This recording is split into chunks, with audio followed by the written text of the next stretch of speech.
Okay, since apparently I don't know how to subtract, we're going to try this again. So you guys have already started adding, and you should have been doing that yesterday and today, and Tuesday, I'm sorry. And so today is Wednesday, and we should be working on subtraction with money. So right now I'm in your workbook on chapter 10, practice 4, which is on page 7, and let me see, 8. So today you're doing pages 7 and 8. So for that, I'm going to start on number 1. And number 1 says $6.35 minus $6 equals, and that's what we're looking for. So in order to find this answer, I need to subtract these two numbers together. And we are dealing with money, so I'm going to line it up and I'm going to put my money sign, my dollar symbol. And remember, your dollar symbol is just an S with 2 lines through the middle. So I'm going to start with my number that's first, which is $6.35. And I'm going to take away $6. Can't forget those decimal points, the dollar signs, and I may have to make sure to line them up. So we have a ones place, and then over here it's tenths and hundredths. Okay, so I'm going to line that up. I'm going to put my subtraction sign, and this time I'm going to circle it so that I don't forget. I'm not saying you guys will forget, but I'm going to forget. So I'm going to circle my subtraction sign because that helps me to remember. So 5 minus 0 is 5. 3 minus 0 is 3. I'm going to drop down that decimal point. We can't forget that. And then I'm going to subtract 6 minus 6, which is 0. So that means I don't have any dollars. All I have is some change, and I have 35 cents. So that's how we would say that. Answer, $6.35 minus $6 is just 35 cents. So let's say I go to the store, and I go into the store with $6.35. Well, I see let's say a book that I want, and the book is exactly $6.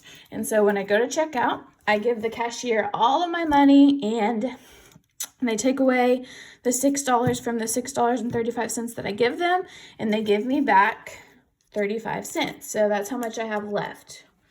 All right, so that is what you're going to do on numbers 1 through 12. And then when you get to when you get to the bottom on that same page, numbers 1 through 12, it should look like this. You're going to color the answers on the picture. So you're not going to color everything on this picture. You're only going to color the answers for numbers 1 through 12 right down here. Okay. So once you do that first page, you're going to go to the back. And the back is just like on what you did on Monday with addition. So it just breaks it apart. So I'm going to do number 13 with you guys. So I'm going to start by writing it out like they have it. Can't forget my dollar sign. $3. Oops, my pencil broke. And 20 cents minus $1.15. So it's just breaking this apart. I have $3 and I have 20 cents. Remember that cent sign is a C with a slash through it. Over here, I have $1 and 15 cents. That C with a slash through it. Next, you're going to put it in that little box that's over to the side. Move it over here so you can see it. So first, it wants to subtract your dollars. So you have $3 minus $1 equals 3 minus 1 is $2. Next, you're going to subtract your change. My pencil keeps breaking. 20 cents minus 15 cents. Remember, we're subtracting. 20 minus 15 is simply 5 cents. So I have $2 and I have 5 cents. I'm going to add these two numbers together to get my answer. So if I have $2 and I add that with 15 cents, I'm just going to write it out. My dollar sign, $2. Remember, I have to put that decimal point because change comes after the decimal point. It's not included in the dollar bills. Okay, so that's what you're going to do on numbers 13 through 16 on page number 8. You're going to skip pages 9 and 10 because we're not doing number bonds. In my opinion, they're not that super helpful, so we're just going to move on to the next lesson. Your next lesson is Chapter 10, Practice 6, which starts on page 11. In this one, you are changing dollars and cents to cents, and then we're subtracting. So it says to subtract as you would whole numbers. Subtracting money is not really any different than subtracting with whole numbers. It's just that we have to include that dollar sign and that decimal point. So I'm going to do number 1 with you on page number 11. Number 1 shows $17.55 as the top number. And then we're subtracting away, $3.20. So see how I line that up? These numbers, I put my decimal point. Let me erase this line.